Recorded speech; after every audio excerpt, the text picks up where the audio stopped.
Hey everybody, thank you so much for tuning in. Today's video is another Dollar Tree DIY, but today we are doing Pottery Barn Christmas dupes, and I love doing high-end dupes on this channel. They're some of my favorite videos to do. I think that these look pretty spot on, but either way, you're getting the look for a whole lot less, which makes it totally worth it. And I really hope that you enjoy this video and stick around by subscribing to this channel. Once you hit that subscribe button, we instantly become best friends. Did we just become best friends? Yup! And please hit that notification bell so you know every time I post a video. Let's go ahead and get started.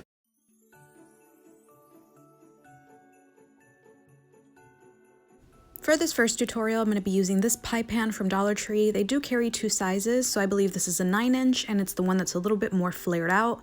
I'm also going to be using this candle holder from Dollar Tree, and you can use it facing either direction. And even though I really like it facing this direction, I feel like this way it looks a little bit more like the Pottery Barn one. So to attach everything, I'm going to use my E6000, and I'll leave the link below for that little key. I mention it in every video, and it totally saves me a whole lot of glue. I'm going to place my pan on top, making sure that it's centered, and then I'm going to let this dry really well overnight, and once it's dry, I'm going to give it a coat of Rust-Oleum's Flat Black. It is one of my favorite spray paints from them, and I generally tend to prefer Rust-Oleum over Krylon, but I do end up using Krylon in another one of the tutorials later on. Once it's dry, I'm going to go ahead and do the top portion, and you want to make sure that everything dries really well before moving on. It does get flat as it dries. Now I'm going to use these pine cones from Dollar Tree, and they do come in various sizes, which is great. Now you can position them into your beautiful new stand. You can also add ornaments if you want, and bam!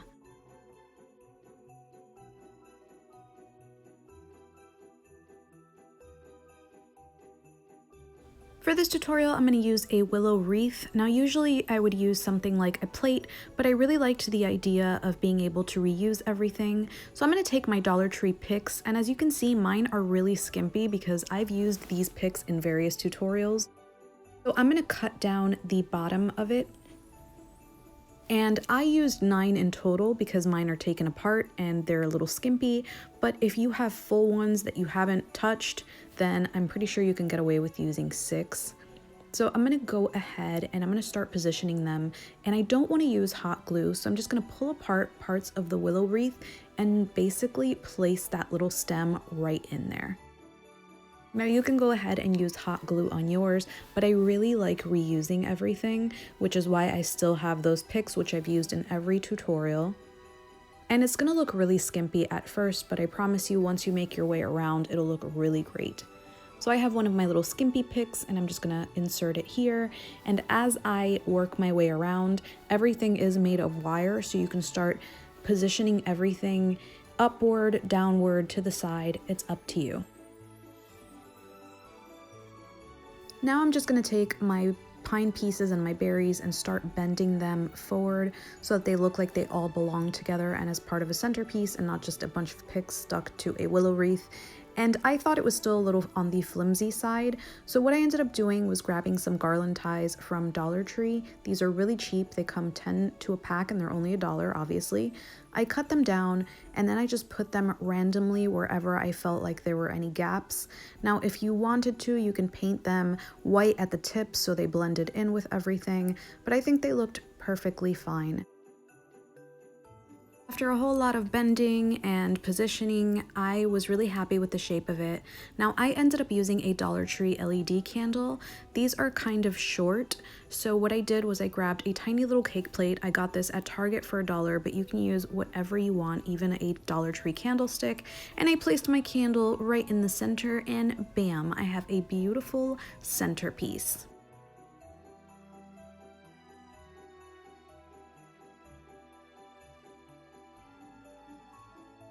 For this tutorial, I'm going to be using an 8x10 mirror from Dollar Tree, and I'm going to take it apart. I have taken this apart before, which is why it's missing its cardboard piece, but it's not necessary in this tutorial. So I'm going to spray paint this, and I used Banner Red from Krylon. It is not my favorite. I think that these paints are not the greatest, so if you have any type of acrylic paint or chalk paint, go ahead and use that. It'll be so much cheaper than buying spray paint, but I already had this from a previous tutorial. While that dries, I'm going to be working on the mirror, and I'm going to use this cheap folk art paint called Licorice. This is meant for glass and mirrors. What I did was I took a very small amount on a plate. I took a Dollar Tree foam brush and I dipped my brush into the color and then wiped off the excess on the same plate. Then I just tapped the color onto the mirror and I focused mainly on the corners. And when you first apply it, it's going to look like cheetah prints. I know it doesn't look the best, but we're gonna fix that in a bit. Just make sure that you add a pretty good amount.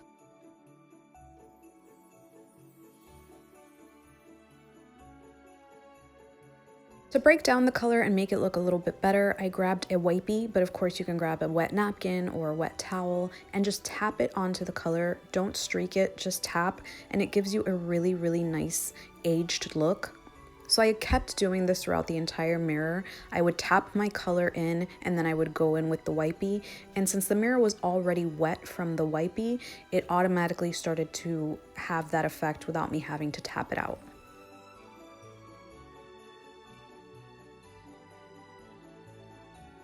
Let it dry really well, and after it dries, you can wipe it down with some Windex or whatever, but you want to make sure that it dries really well before doing anything.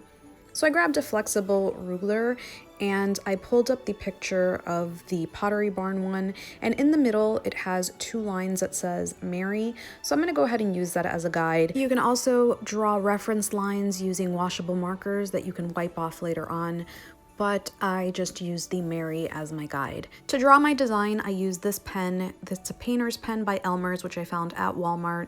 And while it's wet, you can wipe everything down, but once it's dry, it's pretty secure and on the mirror. Now these letters are actually pretty basic, so I felt comfortable enough to freehand them as long as I was following the picture. But if you don't feel comfortable, you can always just purchase a stencil, or if you have a Cricut, make yourself your own stencil. But I feel like the more homemade certain things look, the better they look. So keep checking where the letters are positioned so that it looks pretty even. And the M is right between the C, so I use some parchment paper so that I can use it as a ruler and also see where my letters are. It also helps me from not smudging the letters on the bottom. I started backwards for a reason, but you can start from the top all the way to the bottom. And after I was done writing it in is when I added the little details to the letter, and then I kept working my way up and drawing the design. Make sure that you let every layer dry before moving up. Even though the parchment paper does prevent it from streaking, you still don't want to smudge anything accidentally. And if you really don't like the design, you can always wipe it down and start over.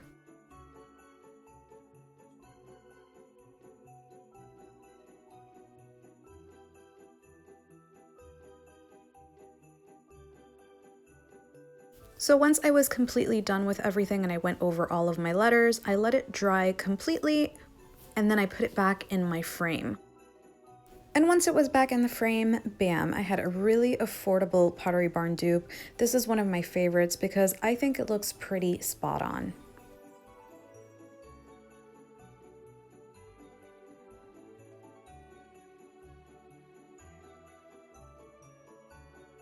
For my stocking holders, I'm going to use 3 Dollar Tree coasters. You can use 6 if you want it to be a little heavier. And I love that it has the cork on the bottom so that you don't scratch your surface.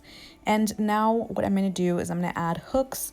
For the hooks, I'm going to use the same hooks that I used in my last tutorial, which are these Dollar Tree over-the-door hooks. These are made of plastic, so they're really easy to cut down. I'm going to cut down this little piece using side cutters, and you can just snap this off with no problem. Then I'm going to go ahead and remove any of the stickers so that it paints and adheres better. Now I'm going to flip everything over and attach my hooks. I'm going to attach the hooks using E6000. Make sure that you're adding a pretty generous amount to the hook, and when you're positioning it, make sure that it's centered and that it's facing you so that you're able to hang it off of your mantle. Now, if you do plan on hanging heavy gifts off of this, make sure that you are using 2 coasters instead to make it a little heavier, or to use something that's heavy on top.